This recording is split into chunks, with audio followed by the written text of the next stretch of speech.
الحمد لله الذي بنعمته تتم الصالحات وبذكر أوليائه وصلحائه تتنزل الرحمات والبركات والصلاة والسلام على سيد سادات وأشرف البريات سيدنا وحبيبنا ومولانا محمد وعلى آله وصحبه الأنجم الزاهرات. Para habaib dan saudara-saudara sekalian dimuliakan Allah, baru saja kita bersama-sama mendengarkan manaqib atau riwayat hidup Al-Habib Ali bin Muhammad Al-Habsyi dalam bahasa Arab. Kini saya akan membacakan riwayat hidup beliau secara ringkas dalam bahasa Indonesia dengan harapan semoga kita dapat mengambil ibrah dan mengambil teladan dari salah seorang wali Allah yang memang sepatutnya kita jadikan uswatun hasanah dalam kehidupan kita di alam fana ini guna menggapai keridhaan Allah dan Rasulnya di dunia dan di akhirat. Hadirin sekalian yang dirahmati Allah, telah banyak sekali bukti kebenarannya yang diriwayatkan oleh para alim ulama serta arifin billah bahwa akan mendapatkan sir, madad dan barakah di dunia maupun di akhirat kelak bagi orang-orang yang berusaha mencatat, mengumpulkan dan menyiarkan riwayat hidup, budi pekerti, akhlak dan ilmu yang mendekatkan manusia kepada Allah Subhanahu wa taala sehingga bisa menjadi tauladan bagi masyarakat umum. Maka untuk tujuan itulah hati kami tergerak untuk mengungkapkan sebagian kecil dari riwayat hidup salah seorang yang termasyhur, termulia dan terpandang di antara wali-wali Allah, Sayyidina wa Maulana wa Habibina Al-Imam Al-Arif Billah Ali bin Sayyidina Al-Imam Muhammad bin Husain bin Abdullah Al-Habsyi, dengan harapan semoga kita memperoleh sepercik barakah dan rahmat yang Allah limpahkan kepada beliau, dan semoga kita tercatat sebagai pendukung serta pengikut yang setia kepada beliau. Amin ya rabbal alamin. Hadirin sekalian yang dimuliakan Allah, Al-Habib Ali bin Muhammad Al-Habsyi radhiyallahu anhu dilahirkan di sebuah kota bernama Ghassan, Hadramaut pada hari Jumat 24 Syawal 1259 Hijriah bertepatan dengan 17 November 1843 Masehi. Beliau tumbuh dewasa dalam lingkungan keluarga yang bertakwa, keluarga yang mementingkan ilmu dan amal. Sejak kelahirannya telah tampak dari aura wajahnya cahaya kewalian. Bahkan sebelum kelahirannya, para pembesar aulia dari ahlil kasyaf di masanya telah meramalkan keluhuran serta keagungan magam dan haliyahnya. Dalam asuhan dan didikan ibundanya yang salihah serta wanita yang memiliki derajat ma'rifat yang tinggi, seorang waliyah Alawiyah binti Husain bin Ahmad Al-Hadi Al-Jufri, Al-Imam Al-Qutb Al-Habib Ahmad bin Umar bin Smith pernah berkata tentang ibu dari Habib Ali ini bahwa pada malam pertama pernikahannya ia diiringi oleh para malaikat Allah Subhanahu wa taala. Ungkapan ini sebagai pengakuan akan kebesaran makam wanita yang telah melahirkan pembesar dari para wali yang sedang kita simak riwayat hidupnya ini. Sang ibu yang salihah ini benar-benar memiliki dorongan hati yang kuat, mencurahkan segalanya dalam mengajar dan mendidik putra kesayangannya ini. Kerja keras sang ibu yang penuh kasih dan perhatian ini sungguh telah berbuah. Hingga dalam usia yang tergolong masih sangat belia, Habib Ali telah menghatamkan Al-Quran dengan sempurna, bahkan menjadikannya matang dalam menguasai berbagai ilmu batin maupun zahir sebelum usia yang semestinya. Pendidikan yang ditanamkannya tanpa mengenal lelah telah memberikan pengaruh positif yang senantiasa mengiringi perjalanan hidup Habib Ali di kemudian hari. Ia telah menjalankan tugas yang baik sebagai seorang ibu sekaligus madrasah pertama bagi putranya. Tidaklah heran kiranya dalam waktu yang relatif singkat Al-Habib Ali telah menjadi pusat perhatian penduduk zamannya. Guru-guru beliau yang mulia dan para tokoh aulia terkemuka di masanya telah mengakui kemantapannya dalam penguasaan ilmu dan keluhuran kepribadiannya. Hati mereka diliputi decak kagum dan rasa hormat yang tinggi kepada Habib Ali, hingga mereka pun mengizinkan dan mempersilahkannya untuk menyampaikan ceramah, tausiah dan nasihat-nasihatnya pada setiap kesempatan, juga untuk mengajar di berbagai madrasah, lembaga-lembaga pendidikan agama dan majelis-majelis ta'lim. Ia benar-benar mendapat tempat yang terhormat di kalangan lapisan masyarakatnya. Al-Habib Ali juga berguru kepada para ulama dan pembesar aulia di zamannya yang ada di sekitar Hadramut dan lainnya. Memang sangatlah sulit menyebutkan nama mereka satu persatu karena di antara mereka ada yang khamil atau tidak menampakkan kebesarannya, walau banyak juga yang masyhur. Di antara guru-guru beliau yang amat besar perhatian dalam mendidik dan mengarahkan Al-Habib Ali adalah Al-Habib Al-Humam, Al-Imam Mufti Baladil Haram, yang juga ayah beliau sendiri, Al-Habib Muhammad bin Husain bin Abdullah bin Syekh Al-Habsyi. Selain ayahandanya, salah seorang guru utama beliau yang sangat mencintai dan dicintainya, yang menjadi petunjuk hidayahnya, pemimpin para wali di zamannya, yang amat luhur makamnya, pewaris sebaik-baik makhluk, seorang guru yang sempurna, seorang pendidik dan mursyid, rujukan para ulama dan aulia zamannya, yang juga guru pembuka Habib Ali, yaitu Al-Qutb Al-Habib Abu Bakar bin Abdullah bin Talib bin Husain Al-Attas radhiyallahu anhum ajma'in. Seiring berjalannya waktu, Al-Habib Ali Al-Habsyi telah aktif mengemban tugas menebarkan dakwah Islamiyah dengan sebaik-baiknya, menghidupkan kembali nilai-nilai luhur yang telah punah dimanapun ia berada, mengobarkan semangat belajar kepada para santri, mendidik dan mengarahkan mereka. Bahkan perhatiannya yang besar kepada para penuntut ilmu membuat beliau ikut mengurusi sandang pangan mereka. Tidak hanya itu, Habib Ali juga membangun zawiyah, ribat atau pesantren, dan mempermudah segala sarana yang mereka butuhkan guna kelancaran kegiatan belajar mengajar.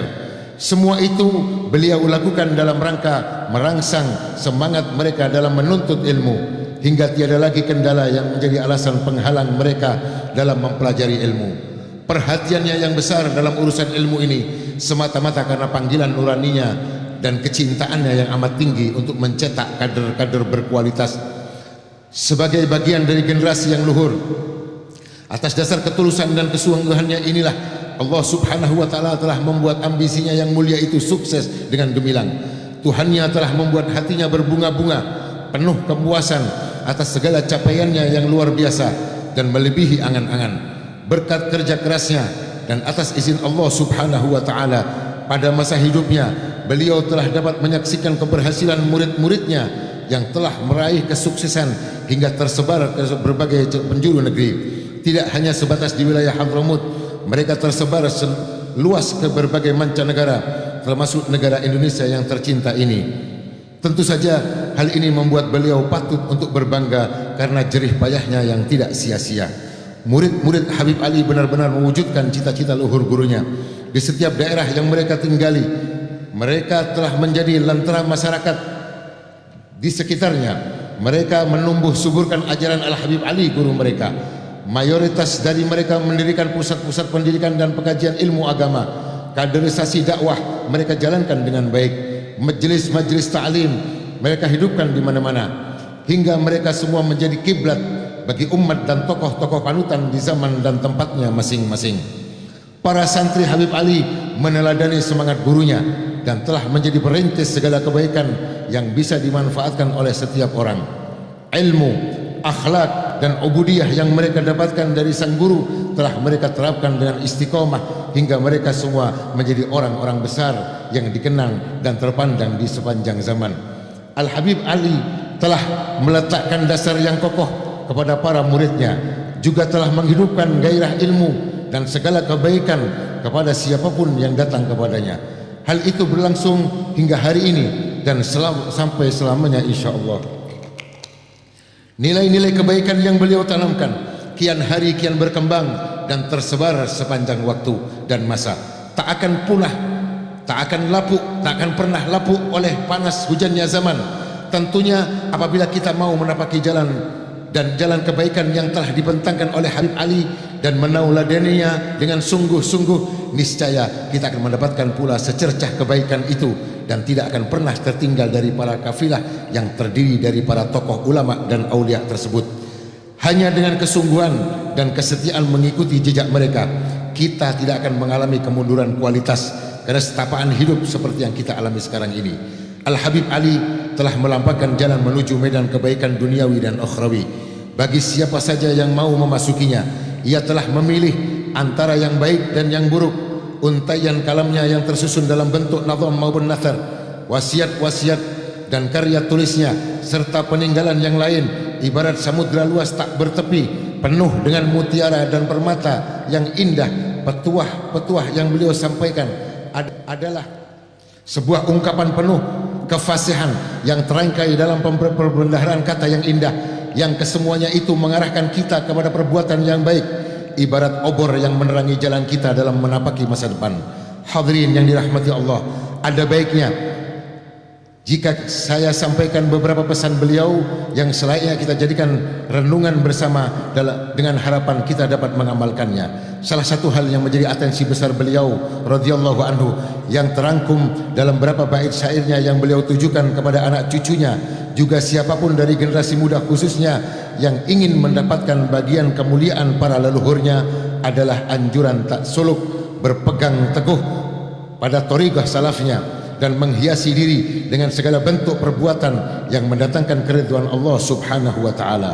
Beliau juga menganjurkan agar kita selalu bertamassuk, bersungguh-sungguh dalam bertakwa dan merupakan bekal utama dalam mengarungi bahtera kehidupan, juga ketekunan dalam menuntut ilmu yang bermanfaat baik di saat kesendirian maupun dalam keramaian, meninggalkan segala kebiasaan pola hidup yang tercela dan tidak berguna. Habib Ali radhiyallahu an juga senantiasa mengumandangkan peringatan kepada kita semua agar berhati-hati dalam memilih kawan dan teman, mengingat pergaulan itu amat besar pengaruhnya dalam membentuk kepribadian seseorang.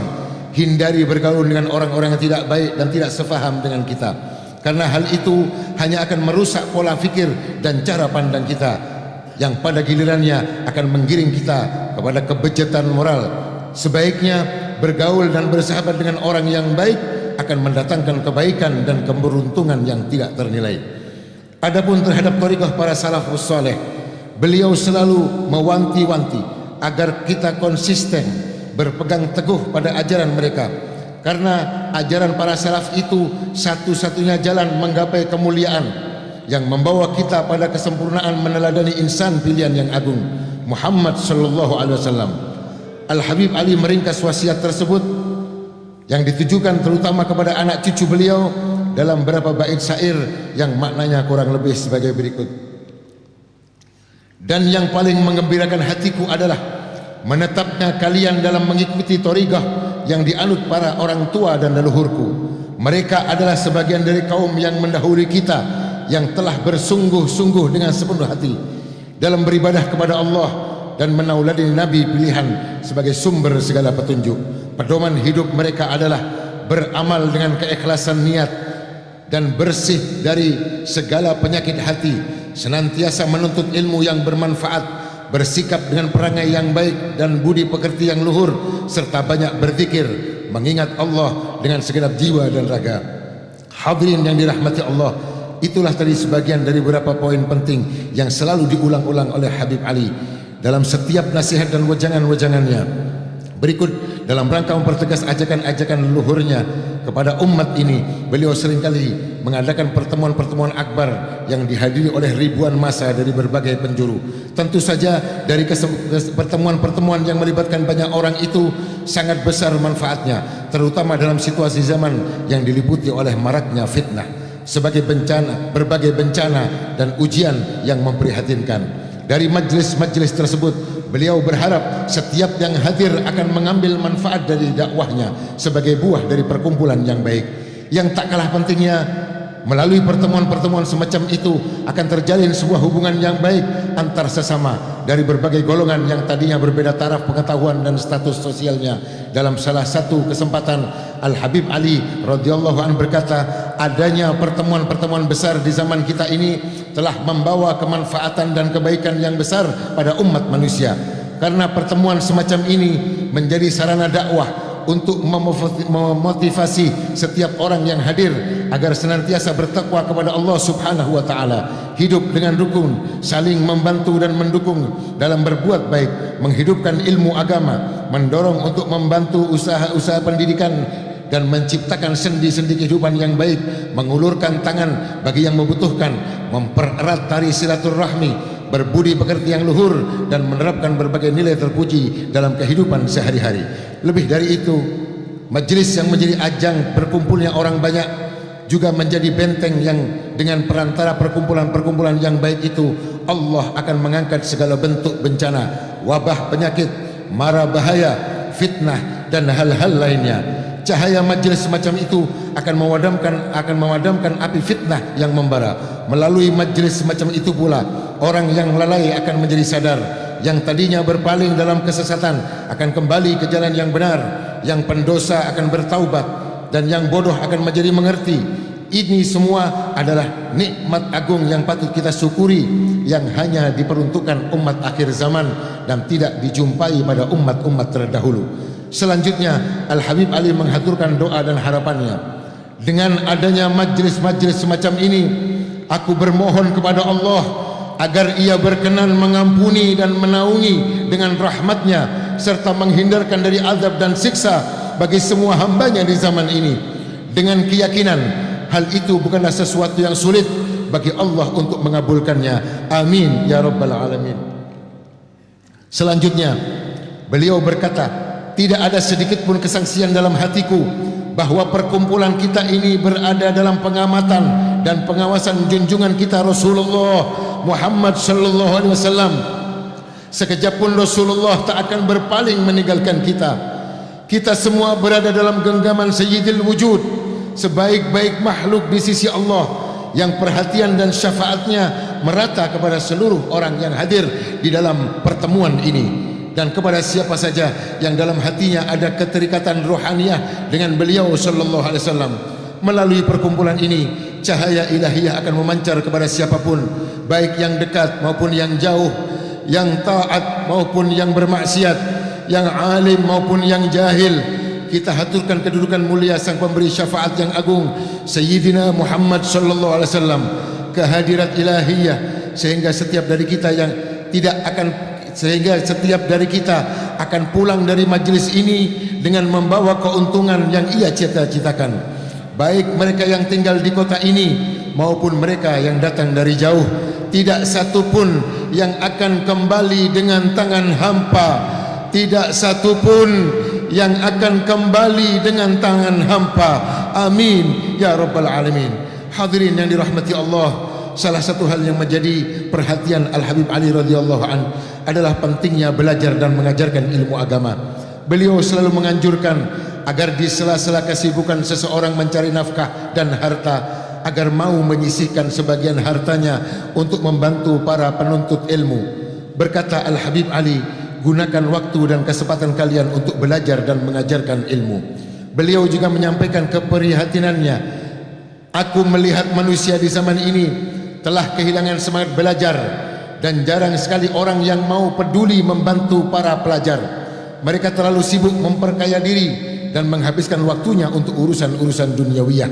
Dahulu kala aku banyak menjumpai orang-orang kaya yang sibuk dalam berbisnis, namun mereka mengimbanginya dengan perhatian yang luar biasa kepada para penuntut ilmu sesuai dengan kadarnya masing-masing.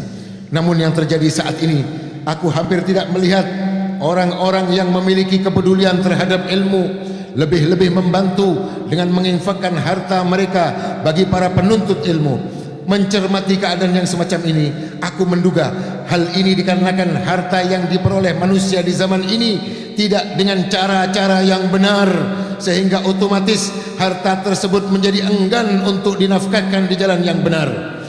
Hal ini berbeda sekali dengan harta orang-orang terdahulu yang memang didapatkan dari cara-cara yang benar, bersih dari hal-hal yang haram. Maka tidak heran jika harta mereka itu dengan mudahnya mengalir ke jalan-jalan kebaikan dan menjadi harta yang layak dijadikan bekal bagi kehidupan akhiratnya. Maka tidaklah heran jika orang-orang terdahulu selalu berlomba-lomba dalam kebaikan. Hal ini berbalik dengan penduduk di zaman ini yang justru berlomba-lomba dalam kemewahan harta dan kesenangan-kesenangan duniawiyah yang bersifat semu. Engkau bisa saksikan jika salah seorang jelas jika salah satu orang penduduk zaman ini meninggal dunia, ia sama sekali tidak meninggalkan wasiat untuk anak dan keluarganya agar mementingkan ilmu dan kehidupan akhirat. Bahkan terkadang ia tidak sempat mengajarkan anaknya membaca surat Al-Fatihah, lebih-lebih untuk mensedekahkan hartanya. Sementara para pendahulu kita, tidak satupun dari mereka yang meninggal kecuali telah meninggalkan wasiat, termasuk agar sebagian dari hartanya diperbantukan bagi mereka yang berkhidmat terhadap ilmu. Sesungguhnya paling utamanya sedekah adalah yang diberikan kepada orang-orang yang belajar dan mengajarkan ilmu, karena mereka itulah kelak yang akan menyebarluaskan ilmunya dan menghidupkan apa-apa yang dilalaikan orang dalam urusan agama ini. Al-Habib Ali sangat sering mengingatkan bahayanya melalaikan anak dan keluarga dari pendidikan agama. Peringatan ini beliau sampaikan dengan lantang, juga bahayanya akibat di akhirat kelak bagi para orang tua yang meninggalkan anak-anaknya dalam keadaan tidak terdidik dengan baik dan tidak terisi ilmu agama. Berkata Al-Habib Ali, kalian para orang tua kelak akan dimintai pertanggungan jawab di hadapan Allah dan Rasulnya, dan akan menerima perhitungan walau sekecil-kecilnya perbuatan. Yang pertama kali akan menuntut seseorang adalah keluarga, anak dan istrinya sendiri, termasuk para pembantu rumah tangganya. Mereka semua akan menghalangi orang tersebut masuk ke dalam surga sebelum keadilan ditegakkan baginya. Di hadapan pengadilan Allah, mereka akan berkata, ya Allah, suamiku ini atau ayahku ini atau majikanku ini dahulu di dunia telah melalaikan pendidikan untuk kami. Ia tidak pernah mengajarkan kami dan tidak pula mendatangkan seorang guru untuk mengajar kami ilmu-ilmu agama. Maka hukumlah ia atas kelalaiannya itu dan ambillah hak kami darinya, ya Allah. Lalu Al-Habib Ali berkata, jika seseorang sudah tidak mau dan tidak mampu lagi mendidik keluarga dan anak-anaknya sendiri, dan ia enggan untuk mendatangkan guru yang bisa mengajarkan dan mendidik mereka, apakah ia akan menunggu seseorang yang akan datang untuk mengetuk pintu rumahnya dan berkata, apakah saya boleh mengajar anak-anak saudara? Demikianlah Al-Habib Ali sangat mementingkan penyiaran agama dan ilmu kepada setiap orang dan selalu mendorong adanya hubungan yang akrab dengan senantiasa mendekatkan orang-orang awam dengan para ulama dan orang-orang yang soleh. Beliau juga menganjurkan agar para ulama mau bersabar dalam melakukan pendekatan kepada masyarakat.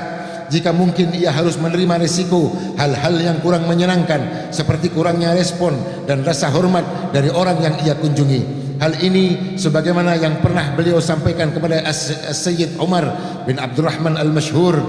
Demi kepentingan itu, beliau sering menyerukan agar para ulama jangan hanya berdiam diri menunggu orang-orang yang mau datang dan belajar dari mereka, tetapi seyogyanya para ulama dengan sukarela disertai niat yang tulus mau terjun secara langsung kepada masyarakat untuk menyampaikan apa yang mereka ketahui, mengingatkan mereka agar senantiasa beramal kebaikan untuk kepentingan ukhrawiyah.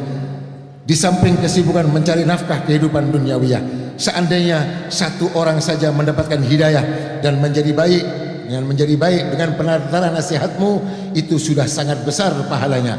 Sebagaimana firman Allah kepada Nabi Daud alaihissalam, wahai Daud, sesungguhnya jika kelak engkau datang kepadaku dengan bekal pahala menyadarkan budak yang lari dari majikannya, maka aku akan menetapkan namamu di Lauhil Mahfuz sebagai orang yang telah menegakkan kebaikan. Satu hal lagi yang tak luput dari perhatian Al-Habib Ali adalah pentingnya silaturahmi dan berbakti kepada kedua orang tua. Beliau pernah berkata, andai saja aku masih mendapati salah satu dari kedua orang tuaku hidup, aku akan menebusnya dengan harta dan jiwaku untuk bertemu dengan mereka. Aku sadar bahwa Allah menjadi saksi, di masa hidupnya ibuku, aku tidak memiliki apa-apa dari harta benda, walaupun 1 dirham sekalipun. Tapi aku sangat yakin bahwa semua yang aku punyai, termasuk harta dan jiwaku, adalah milik ibuku. Demi Allah, seandainya ibuku menjualku di pasar, maka aku akan pasrah dengan ikhlas. Ketahuilah, barang siapa yang berbuat baik kepada kedua orang tuanya, ia akan beruntung di dunia dan akhirat. Dan siapa saja yang durhaka kepada keduanya, ia akan rugi dan celaka dunia dan akhirat. Seorang anak seharusnya selalu membahagiakan kedua orang tuanya, sekalipun ia terpaksa harus menjual pakaiannya ketika ia tidak punya apa-apa lagi untuk memenuhi hajat orang tuanya. Tidak bosan-bosannya Al-Habib Ali mengingatkan pentingnya birrul walidain dan silaturahmi. Beliau juga menjelaskan besarnya pahala berupa kenikmatan abadi dan kebaikan dunia akhirat yang dijanjikan bagi orang-orang yang mau melakukannya. Tidak ada hal yang paling menjadikan beliau melebihi adanya kedurhakaan kepada kedua orang tua dan terputusnya tali silaturahmi. Di antara yang beliau katakan bahwa doa kedua orang tua menembus 7 lapis langit. Barang siapa yang mendapati kedua orang tuanya atau salah satu dari keduanya, hendaknya ia mengambil kesempatan sebaik mungkin untuk berbakti kepada mereka. Tidak ada amalan yang paling besar manfaatnya dan pahalanya di dunia ini selain berbakti kepada kedua orang tua dan menjalin silaturahmi. Dengan berbakti kepada kedua orang tua, seseorang akan menjadi dekat dengan Allah dan Rasulnya dan terhindarkan dari su'ul khatimah. Bukankah kisah Alqamah telah cukup sebagai bukti pentingnya keridhaan seorang ibu? Semua orang, bahkan ibunya sendiri, menyaksikan kesolehan Alqamah. Hanya karena satu hal, ibunya menjadi marah karena Alqamah lebih mengutamakan istrinya dari ibunya sendiri yang melahirkan dan membesarkannya. Di saat sakaratul maut, lisan Alqamah tertahan, tak mampu mengucapkan 2 kalimat syahadat. Untunglah pertolongan Rasulullah SAW yang membujuk ibunya agar memaafkan dan meridhai Alqamah berhasil, dan pada akhirnya Alqamah mampu mengucapkan kalimat syahadat setelah sang ibu meridhainya. Ridha ibunya lah yang membuatnya bisa meninggal dunia dalam keadaan husnul khatimah. Allah Subhanahu wa taala berfirman dalam surat Al-Isra ayat 23, dan Tuhanmu wahai Muhammad telah menetapkan perintah agar engkau jangan menyembah selain kepadanya dan berbuat baiklah kepada kedua orang tua. Jika salah satu di antaranya atau kedua-duanya masih hidup bersamamu dan telah sampai pada usia lanjut, maka janganlah sekali-kali kamu berkata ah kepada keduanya, dan jangan kamu membentak mereka, dan berucaplah kepada mereka dengan perkataan yang sopan, lembut dan mulia. Rendahkanlah dirimu di hadapan mereka dengan penuh rasa sayang dan ucapkanlah, wahai Tuhan kami, kasihanilah mereka berdua sebagaimana mereka berdua telah mendidik dengan kasih sayang di saat kami masih kecil. Dalam sebuah hadis qudsi, Allah berfirman, barang siapa yang di pagi hari berbuat kebaikan mencari ridhaku, namun ia membuat murka kedua orang tuanya, maka aku murka kepadanya. Dan barang siapa yang di pagi harinya melakukan perbuatan yang menimbulkan murkaku, namun ia membuat ridho kedua orang tuanya, maka aku ridho kepadanya. Barang siapa yang ingin dilapangkan rezekinya dan dipanjangkan umurnya, hendaknya ia berbakti kepada kedua orang tua dan menyambung tali silaturahmi. Berbuat baik kepada sanak keluarga akan melapangkan rezeki kita dan memperpanjang usia dalam kebahagiaan. Berkata Al-Habib Ali, dan sedekahmu kepada orang lain tidak akan mendatangkan manfaat bagimu pada saat keluarga dan kerabatmu dalam keadaan kekurangan.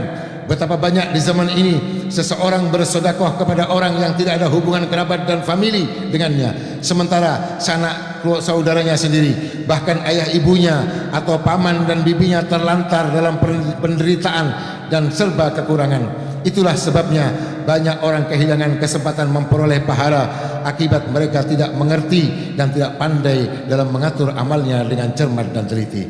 Hadirin yang dirahmati Allah, itulah tadi sekelumit dari ucapan, nasihat dan petuah-petuahnya yang sempat kami rangkum bagaikan setetes dari samudra yang amat luas.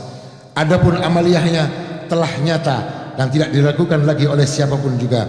Kesan-kesan keagungan sifat dan budi luhurnya telah diabadikan oleh zaman dan tertulis dengan tinta emas dalam sejarah kehidupan. Beliau pernah menanggung nafkah seluruh penduduk Siwon selama 3 bulan berturut-turut ketika musim paceklik. Semasa hidupnya bisa dikata banyak hal yang telah beliau lakukan yang hampir tak mungkin dilakukan orang lain, sekalipun oleh orang-orang terkemuka di masanya, bahkan oleh seorang penguasa. Berapa banyak kesulitan dan problem masyarakat yang telah beliau atasi dengan baik. Tak terhitung pula pertikaian dan permusuhan yang terjadi pada sekelompok orang di zamannya yang berubah menjadi perdamaian dan kerukunan dalam waktu sekejap berkat tangan barokahnya. Beliau selalu tampil terdepan menyelesaikan segala persoalan yang menimpa umat dikala semua orang angkat tangan karena merasa tak mampu. Jiwa kepemimpinannya yang teruji dan terbukti inilah yang membuat segala titah beliau tidak pernah dibantah oleh siapapun. Pendapatnya tak pernah ditentang, perintahnya tak pernah dilanggar, dan anjurannya selalu didengar dan ditaati. Ia disegani, dikagumi, dihormati. Semua itu adalah anugerah Allah yang telah beliau warisi dari keagungan sifat dan akhlak nabawiyah, juga berkat ketulusan niat dan amalnya. Sebagaimana yang pernah beliau katakan, sebelum menasihati orang lain, aku selalu menasihati hatiku, aku selalu menasihati diriku terlebih dahulu, dan tiada lain. Semua nasihat yang aku tujukan kepada orang hanyalah karena besarnya perhatianku pada urusan agama ini dan besarnya rasa takutku atas pelanggaran terhadap ajaran-ajaran Allah Subhanahu wa taala. Hadirin sekalian, rasanya sulit sekali untuk bisa mencakup dengan sempurna dalam mengisahkan keagungan sang pewaris Nabi yang sejati ini. Kami menyadari sepandai-pandai orang dalam menggambarkan kepribadian manusia yang luhur ini, pasti masih banyak yang tertinggal dari goresan penanya. Dan ia pasti akan kehabisan kata-kata, sementara masih banyak yang belum dapat diungkapkan tentangnya. Apa yang kami sampaikan ini hanyalah setetes dari khazanah yang takkan kunjung habis kekayaan perbendaharaannya. Waktu demi waktu terus berjalan mengiringi keluhuran makomnya yang telah diakui dengan bulat tanpa adanya pertentangan dan keraguan. Al-Habib Ta'al Ali telah duduk bersila dalam kursi khilafah sebagai Abi Quhafah radhiyallahu an. Setiap orang mengambil barokahnya, seluruh mata tertuju kepadanya. Setiap insan berharap curahan hujan dari awan yang menurunkan segala kebaikan yang merata dirasakan oleh semua penduduk di zamannya. Hingga saat ini kita semua juga berada dalam naungannya. Beliau tetap dalam keadaan yang mulia ini hingga Allah memanggilnya untuk kembali ke hadratnya yang suci dan dalam pangkuan kesejahteraan abadi di sisinya. Maka ruhnya yang mulia berpulang ke rahmat Tuhannya dalam keadaan ridha dan diridhai, diiringi oleh para malaikat rahmat dan ridwan dengan tuntunan tasbih dan zikir. Tepatnya beliau wafat di waktu yang sama seperti pada saat kita berkumpul di majlis ini, yaitu hari Ahad 20 Rabiul Tsani 1333 Hijriah bertepatan dengan 7 Maret 1915 Masehi. Dengan wajah yang bersinar dan pandangan mata yang berseri-seri yang akan memandang Rabb-Nya dengan hati yang penuh keyakinan dan keimanan diliputi cahaya keagungan Allah, Al-Habib Ali menghadap Khaliqnya. Semoga barokahnya melimpah kepada kita semua di dunia hingga di akhirat nanti. Amin ya rabbal alamin. Al-Habib Ali wafat dengan meninggalkan beberapa putra yang telah siap menjadi khalifahnya. Semua putranya telah banyak mendengar pesan-pesan dan nasihatnya, menerima pendidikan yang baik darinya, dan mereka benar-benar mengikuti yang terbaik dari pesan-pesan ayahnya itu. Mereka sungguh telah membuktikan diri sebagai generasi yang baik dari para pendahulu yang baik, mengikuti jejak ayahnya, meneruskan rintisannya, dan menghidupkan serta menerapkan ajaran-ajarannya, baik di negeri asal beliau Hadramut maupun di negeri lainnya. Di negara Indonesia yang kita cintai ini, tepatnya di kota Solo, majlis taklim telah dibina oleh putra bungsu beliau, yaitu Al-Habib Al-Jad Alwi bin Ali Al-Habsyi, yang dikenal oleh sebagian besar lapisan masyarakat di kota ini khususnya sebagai orang yang amat luhur budi pekertinya, lemah lembut dan santun, selalu ramah kepada siapapun. Rumahnya selalu terbuka untuk para tamu dari semua golongan. Kasih sayangnya terutama tertuju kepada kaum lemah, fakir miskin dan yatim piatu. Singkatnya, beliau adalah tokoh yang simpatik, disegani dan dihormati. Kehadirannya telah membuat kota ini bersinar. Majelis-majelis ilmu, pertemuan-pertemuan dakwah menjadi hidup dan makmur. Syiar-syiar agama juga kembali bergairah pada waktu-waktu tertentu, terutama di tempat yang mubarak ini. Hingga pada akhirnya ketentuan ilahi memanggilnya dan beliau berpulang ke rahmat Allah dengan penuh kepasrahan dan keridhaan pada hari Khamis malam Jumat 20 Rabiul Awal 1373 Hijriah bertepatan dengan 26 November 1953 Masehi. Semoga Allah menghujani pusaranya dengan rahmatnya dan menempatkannya di tempat yang luhur dalam surganya. Amin ya rabbal alamin. Dan beliau Al-Habib Alwi meninggalkan putra-putranya mengikuti jejak dan langkah beliau.